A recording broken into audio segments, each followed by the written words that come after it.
is Björn Jonsson. I'm a senior producer here at DICE. I'm also heading up the operations team who works on all the different post-launch content for our games. We are really excited about Battlefield 3 Premium.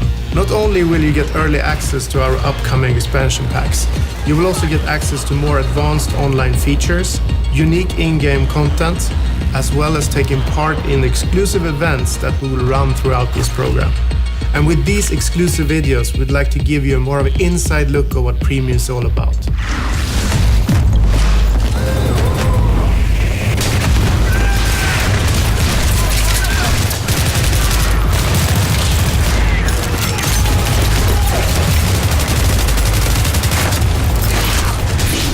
I'm Niklas Vigdeus. I'm the lead designer for the DICE operations team, and I'm currently in charge of designing the X-Packs for Battlefield 3. I started at DICE in 2004 as an animator doing weapon animations for BF2, and since then I've moved on to design. The idea behind Close Quarters is to capitalize on what the Battlefield universe is. In 1 second you can be an infantryman running through a house, and in the next second you can be a pilot soaring through the skies in a jet fighter. So it has all these very exciting elements, and what we want to do with Close Quarters is to really capitalize on the infantry-focused, tight combat environment. Now with maps that really cater to it. In order to enhance that, we've also introduced what we call HD destruction, which basically means that you can use only your rifle. I mean, normally you would have to use like tank shells and bazookas in order to bring down, these big stone walls. But now it's like plaster, wooden panels, furniture. So you will be like a destruction machine, even only with your carbine machine.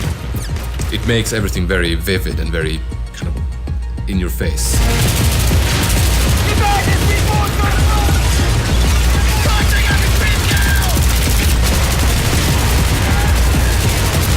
In Battlefield 3 Close Quarters, you get 4 new maps, all focused on the indoor battlefield and the close quarters experience. You also get 10 new assignments, which will allow you to unlock 10 new weapons. And finally, you get 2 new game modes, Conquest Domination and Gunmaster.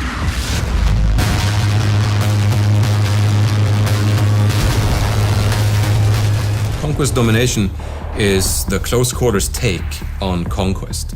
You basically have less amount of flags with much quicker cap time. So flags tend to change very quickly, but also you have no safe spawns, you don't have any home bases. So it's really important that you keep control of these key areas.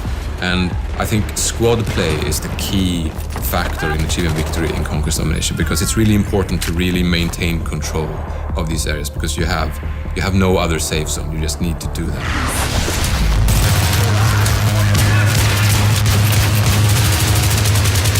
And then we have Gunmaster, which is a really action-packed jump in and play mode, which is actually a race, where you start out with a pistol. And then as you get kills with that pistol, you advance to the next tier of weapons.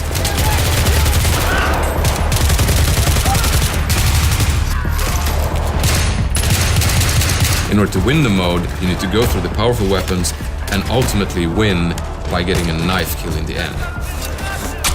If you do that before everyone else, you win the race, you win the mode, and it's all smiling faces.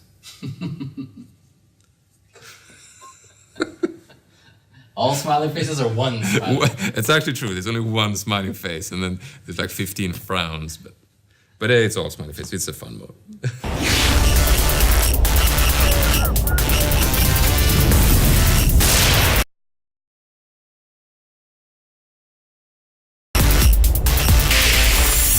Zebra Tower is our smallest and most action-packed map. It's essentially a skybar on top of a skyscraper. It's based around the classic and horseshoe-shaped design that many Battlefield players know from Wake Island, but now in this condensed form, you can use that middle space to really flank the enemy, which is really exciting, especially since you have the 2-floor setup as well, so you can actually use the staircases to come up behind people who are guarding like the top floor. And we have some good sniping spots there. For example, you can have a good defense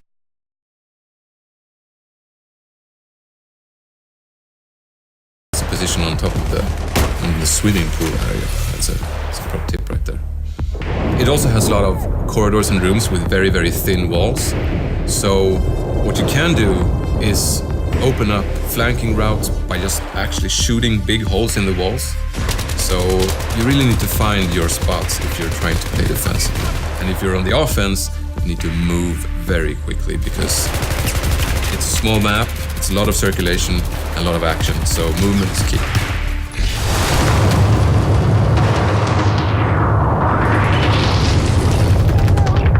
Dania Fortress is the most varied map. It's built upon this old fort based on a hilltop, so it has this really old stone, catacombish fundamental base. And then they have tried to build this nice, posh, luxurious palace on top of it with lots of art and, nice furniture and things. And now, war has come, so it's partly destroyed, and you have all these big holes and openings that allow for, flanking and going between floors and so on. Gameplay-wise, it has lots of stairs that lead to either flag positions or to the other floor, of course, and also to certain sniping spots that you can have overview of the courtyard or big corridors.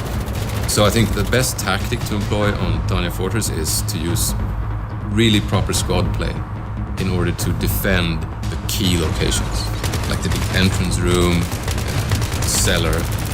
They have all kinds of entrances, so protecting them needs more people, so a good squad will really be able to lock one of those down, and that's what's going to achieve victory.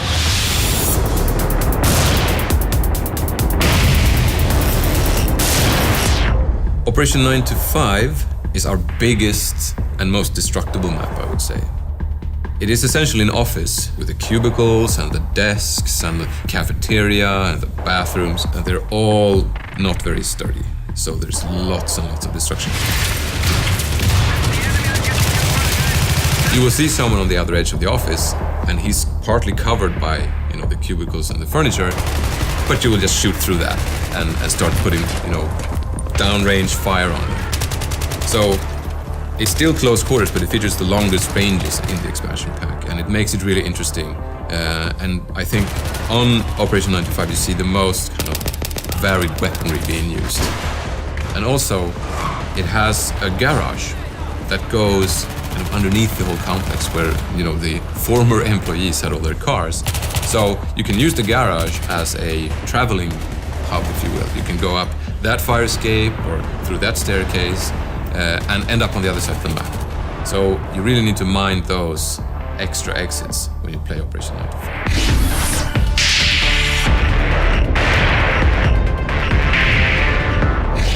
Scrap Metal is the most vertical map. It is an old factory. Parts of it actually so old that it's not being used anymore. It has a kind of a two-fort design where you have one big area, which is actually like a worn-down part of the factory, and then you have the still kind of functional area on the other side. And the thing is, those two sides are connected only through pretty narrow passages. So keeping those under control is really, really key.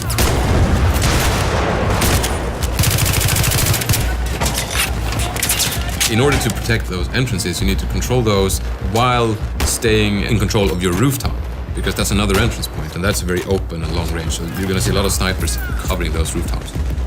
And also, since it's an old factory, it's made out of mostly concrete and metal, so you won't have the same abilities to, tear down walls and create flanking routes. So positioning, I think, is the absolute key to winning on Scrap.